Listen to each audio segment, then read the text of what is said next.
نحمدہ و نصلی علی رسولہ الکریم اما بعد فاعوذ باللہ من الشیطان الرجیم بسم اللہ الرحمن الرحیم السلام علیکم ناظرین، میں ہوں آپ کا میزبان اویس قادری کے موقع آپ دیکھ رہے ہیں سٹی نیوز پر پروگرام خوشبو رمضان۔ ناظرین، اللہ رب العزت کا احسان ہے کہ جس کی دی ہوئی توفیق سے الحمدللہ ثم الحمدللہ ہمارا پروگرام جاری و ساری ہے۔ ہمارے ساتھ جیسا کہ آپ کو معلوم ہے ناظرین، ہم ہر پروگرام کے سٹارٹ میں درود پاک کی فضیلت کے حوالے سے بتاتے ہیں۔ آئیے ایک اور نئی درود پاک کے جو فضائل ہیں درود پاک کے حوالے سے ہم آپ کو بتاتے ہیں۔ حضور علیہ السلام ایک حدیث مبارکہ کا مفہوم ہے، آقا علیہ السلام کے پاس ایک صحابی حاضر ہوئے، عرض کی یا رسول اللہ صلی اللہ علیہ وسلم کون سی درود پاک کی سب سے زیادہ فضیلت ہے، ہمیں حکم فرمائیے گا۔ آقا علیہ السلام نے خاموشی اختیار کر لی، دوبارہ پھر عرض کی، پھر تیسری مرتبہ جرأت کرنے لگے تو دل میں خیال آیا شاید حضور علیہ السلام برا محسوس کر گئے ہیں یا کوئی اور وجہ ہے، تو پھر تیسری مرتبہ جب پوچھا تو آقا علیہ السلام نے فرمایا میں بتاتا ہوں آپ کو۔ تو آقا علیہ السلام نے فرمایا اللہم صلی علی سیدنا و مولانا محمد و علی آل محمد۔ یہ حضور علیہ السلام کا عطا کردہ جملہ ہے، نہ کہ کسی ایک مسلک کا ہے۔ آئیے ناظرین چلتے ہیں اپنے معزز مہمانوں کی طرف۔ ہمارے آج کے معزز مہمان بڑی ہی خوبصورت پرسنالٹیز ہمارے ساتھ موجود ہیں، خوبصورت ثنا خان موجود ہیں۔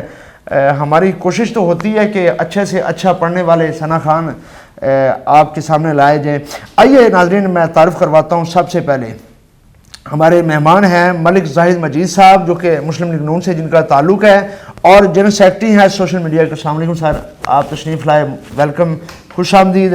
اور ان کے ساتھ تشریف فرما ہے ہمارے مہمان حکیم استاد جمیل عارف صاحب۔ السلام علیکم جی۔ وعلیکم السلام، بہت شکریہ، تھینک یو سو مچ، آپ تشریف لائے۔ اور ان کے ساتھ بڑے ہی معروف اسکالر بھی ہیں، ٹھیک ہے، میں کہتا ہوں پروفیسر بھی ہیں۔ پروفیسر اگر ہیں تو اس میں بھی بے مثل و بے مثال، اگر نعت پڑھنے کے حوالے سے ان کو دیکھیں اس میں بھی بے مثل و بے مثال، اگر کمپیئرنگ کے حوالے سے دیکھیں اس میں بھی بے مثل و بے مثال، اگر ایک ٹیچر کے نظریے سے دیکھیں تو اس میں بھی بے مثل و بے مثال۔ میری مراد زاہد علی زاہد صاحب۔ سر بہت شکریہ، آپ شہر جڑامالہ سے تشریف لائے، اللہ آپ کو سلامت رکھے، اللہ آپ کو خوش رکھے، بہت شکریہ، آپ نے ہمارے پروگرام کو رونق بخشی۔ اور ان کے ساتھ میں اکثر ذکر کیا کرتا ہوں ایک ایسے ثنا خان موجود ہیں جن کا میں خود بہت بڑا فین ہوں، یقین کیجیے گا، ممبر رسول پہ بیٹھا ہوں، میں خود ان کا فین ہوں۔ اور ان کی ایک میں مثال دیا کرتا ہوں کہ ان کو صرف نعت خانے نہیں سنتے، ان کو قوال بھی سنتے ہیں، ان کو موسیقی کے لوگ بھی سنتے ہیں۔ حالانکہ حقیقت اور ریالٹی یہ ہے جو موسیقار اور موسیقی کی دنیا کے لوگ ہیں نا، وہ نعت کو اتنی جلدی ایکسیپٹ نہیں کرتے موسیقی کے حوالے سے، ویسے عقیدت سے تو سن لیتے ہیں، لیکن یہ واحد ایسا ثنا خان ہے جس کو سنگر، گلوکار، قوال، نعت خان جس نے ہر شعبے میں خود کو منوایا۔ میری مراد ساجد علی چشتی صاحب۔ سر جی بسم اللہ، دونوں ہاتھوں سے وعلیکم السلام، بسم اللہ، ویلکم، خوش آمدید، آپ تشریف لائے۔ اور ناظرین ہمارے ساتھ موجود ہیں ہماری کو ہوسٹ نحمدہ و نصلی علی رسولہ الکریم اما بعد فاعوذ باللہ من الشیطان الرجیم بسم اللہ الرحمن الرحیم۔ جی ناظرین، میں ہوں آپ کی میزبان شیزہ ذوالفقار، آپ دیکھ رہے ہیں سٹی نیوز HD پہ پروگرام خوشبو رمضان۔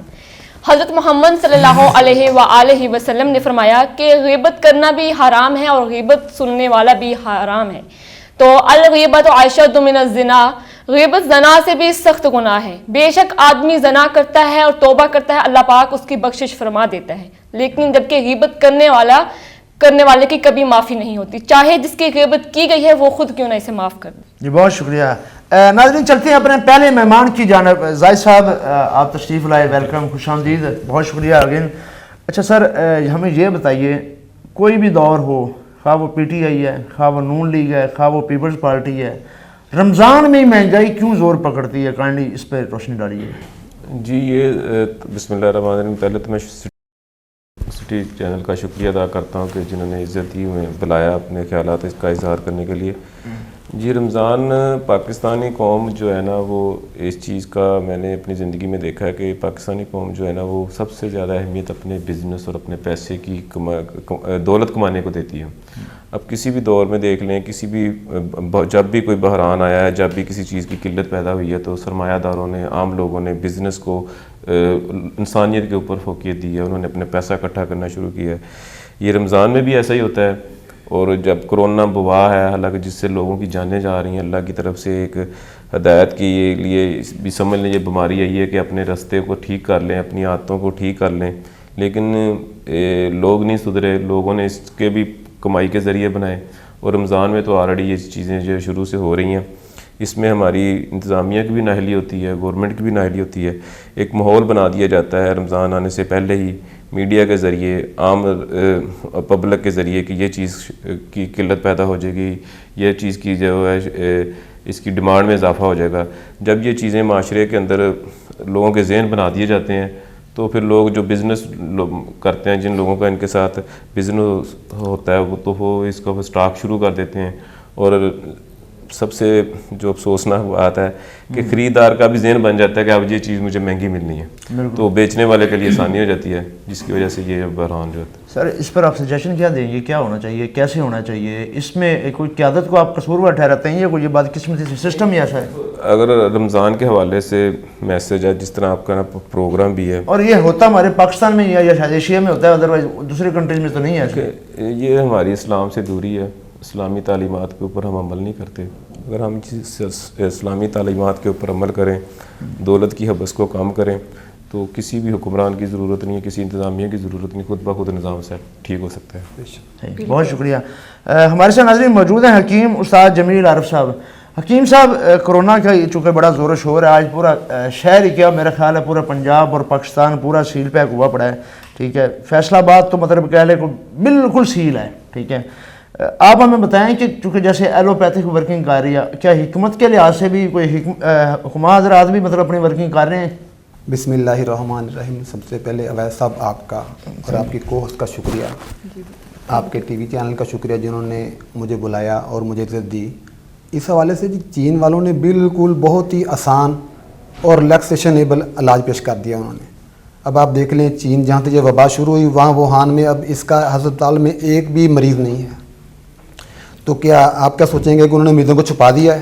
نہیں، انہوں نے مریضوں کا علاج کیا ہے اور انہوں نے سب کو علاج بتایا ہے کہ اس کا علاج صرف بھاپ ہے، گرمی ہے اس کا علاج۔ وہ اپنے مریضوں کو صرف کعوہ دے رہی ہے اس وقت۔ جو بھی کرونا کا مریض چین میں جاتا ہے سب سے پہلے اس کو کعوہ دیا جاتا ہے، اس کے بعد اس کو بھاپ دی جاتی ہے، پھر اس کو ٹمپریچر چیک کیا جائے، پھر چھٹی دے دی جاتی ہے۔ جبکہ یہاں پہ یہ ہوتا ہے جی مریض کو کرونا ہو گیا، پھاڑ لو، اس کا ذہن بجائے فریش کرنے کے اس کو پریشر دیا جاتا ہے، اس کو ڈرایا جاتا ہے، وہ خود پریشان ہو جاتا ہے۔ حکیم صاحب ڈرنے کی بات الگ ہے، لیکن بہت سیریس معاملہ ہے، کوئی اتنا ایزی بھی تو نہیں نا ہے، اموات ہو رہی ہیں اس سے۔ ابھی آپ دیکھیں نا، ایزی کے حوالے سے بتا رہا ہوں، جہاں سے یہ سٹارٹ ہوا چین میں اب وہاں کوئی مریض نہیں ہے۔ اب آپ WHO کی ویب سائٹ چیک کر لیں، وہ بتاتی ہے کہ چین میں اب کوئی مریض نہیں ہے۔ اس کا کوئی وجہ تو ہوگی نا، یہ تو نہیں کہ انہوں نے مریضوں کو لاک اپ بند کر دیا، باہر سے تالا لگا دیے۔ وہاں زندگی روا دعا ہے، ہسپتال چل رہے ہیں، کلینک چل رہے ہیں، شاپس اوپن ہے، اور آل چین کی ٹرانسپورٹ جاری ساری ہے۔ آخر انہوں نے اس پہ کنٹرول کیا تو کیسے کیا؟ جبکہ چین کی آبادی ہم سے تقریباً 12-13 گنا زیادہ ہے۔ انہوں نے اس کو سسٹمیٹک طریقے سے کلوز کیا۔ انہوں نے اب اور یہ علاج WHO کی ویب سائٹ موجود ہے کہ وہ چین والے جی کعوہ دے رہے ہیں، پلا رہے ہیں، بھاپ دے رہے ہیں، بجائے وہ انجیکشنوں کی طرف جانے کے، بجائے وہ گولیوں کی طرف جانے سے انہوں نے بالکل اس کا آسان علاج بتایا، اور یہ وہ پورا ملک یہ علاج کر رہا ہے، اور وہاں پہ WHO یہ علاج تسلیم کر رہا ہے، وہاں کی میڈیکل اینڈ ڈینٹل کونسل یہ علاج تسلیم کر رہی ہے۔